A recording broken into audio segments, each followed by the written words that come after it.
It's amazing how losing one thing can change or detriment the entire way you carry yourself, and learn which things that were important are no longer important, and things that seem smaller or just seem minuscule now are vast and gigantic of epic proportion.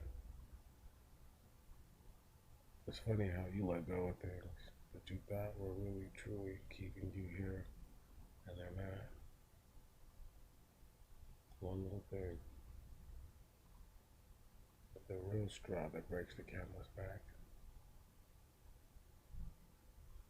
As I love to say, when the dough is rolled too thin, that meal fit for a king will never get to his mouth. It is a detriment. I'm not sure how one overcomes feeling as if they've lost something that is irreplaceable, or knowing that they've lost something that is irreplaceable. How do you suppose one moves on from that angle of thought? And it's simply put to say just to move on, or just to forget about it, or just to do this and to do that. A person who could simply just do that, I would assume, is devoid of spiritual understanding and the consequences thereof of their actions. In all fairness, the duplicity of that statement could also be that one just simply accepts what has happened and does not want it to convolute further endeavors. With all that said, it should still be noted that a person who has lost something of vast and true importance to them, there is no condolence, there is no reciprocity, there is no mutual standing that a person can lend to them, that one can establish or uphold. In that moment, that person is just, I don't know, I like to say that their soul has been transmuted into twisted metal, so you can't really touch it without almost hurting yourself. You know, transmuted. It had to be transmuted. It couldn't be melted down and remolded. A person would realize that. But when you use witchcraft and sorceries, incantations, and things like that of the such, then you can transmute. You can change in an instant, one moment, a few seconds. And it takes that. You see? It takes all that. One does not get into a car with a person who is driving 100 miles per hour and do this repetitiously without knowing that the chances of dying are skyrocketed every time.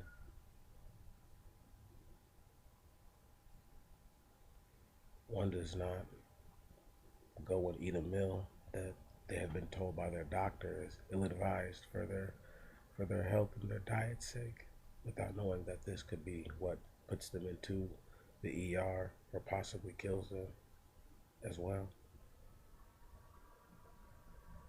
So I'm saying that a person does not take a chance that they are not fully aware of, unless what is happening to them is being manipulated by causes unseen.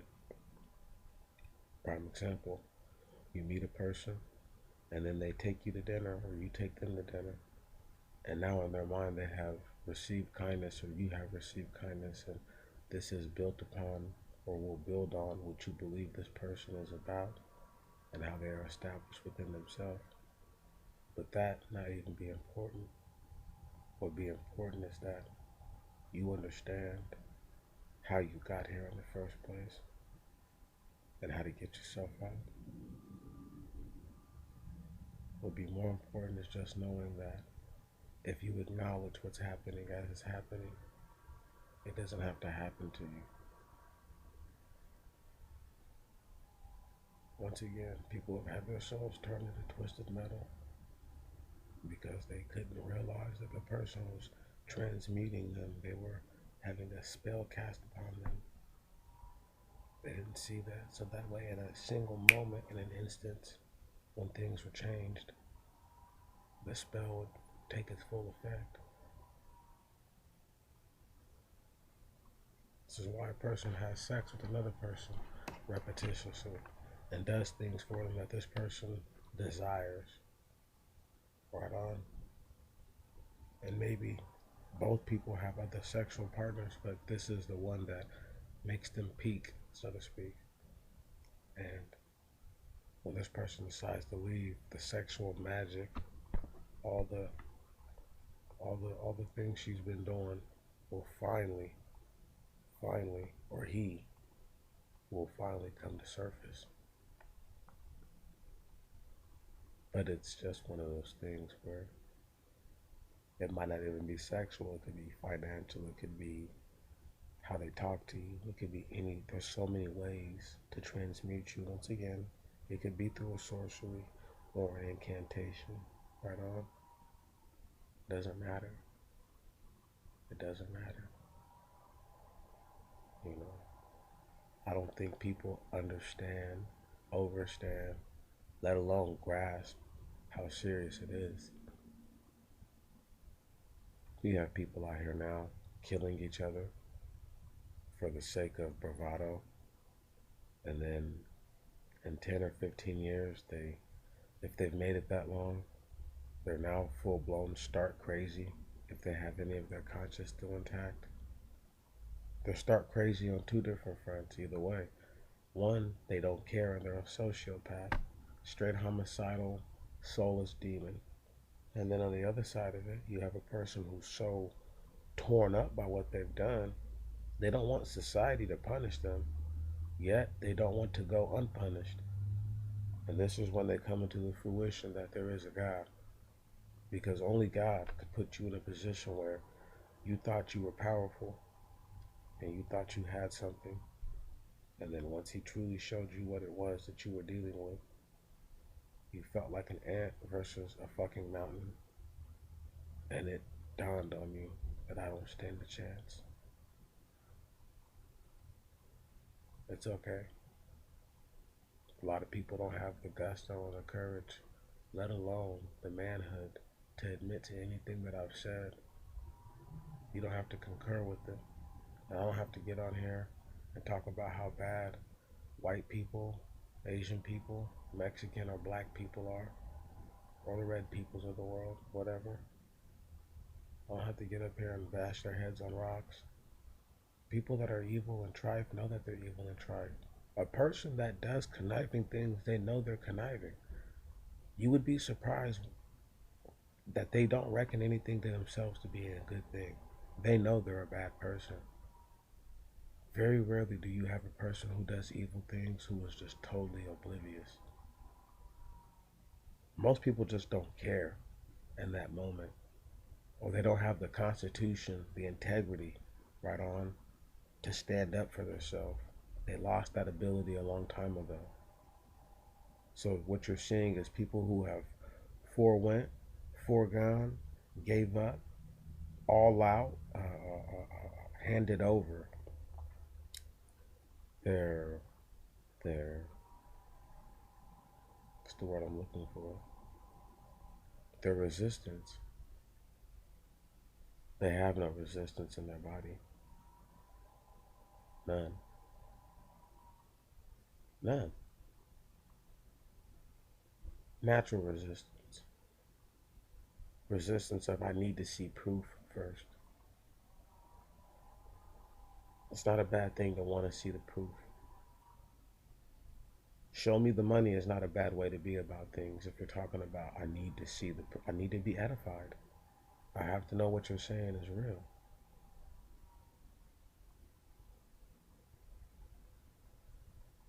It's so discouraging because this is what we're dealing with.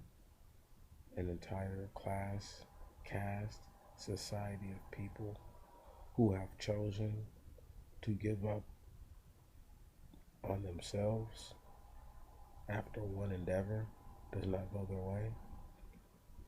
And then we also have a class, caste, and society of people who do not realize it is not for them to try so hard, but they will, because that's who they are, and they can't help it.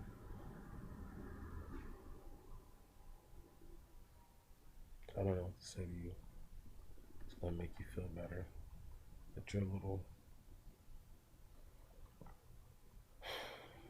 I'm the only one going through this, and nobody understands.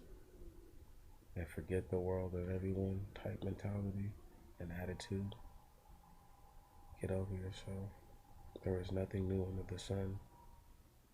It might have been a long time ago since what you're going through has happened, and it might happen infrequently and few and far in between, but there is nothing new, my friend. So suffer around. Outside of that, I would like to say you're still here, you're still alive, be it by spiritual integrity, be it by physical addiction, be it by fear of death, or love of God, or fear of God, or both, or all of it. Um, it's just one of those things. You're here, and you listened, and you heard it. So take something from it. It's not to give you a bunch of numbers and to beat you down with somebody else's information and information that is only true because a bunch of people agreed on it. Words are only words, people. They only hold the actual significance that we give them. If it's not important, it's not important, no matter what it is. Thank you so very much for your time. You be blessed.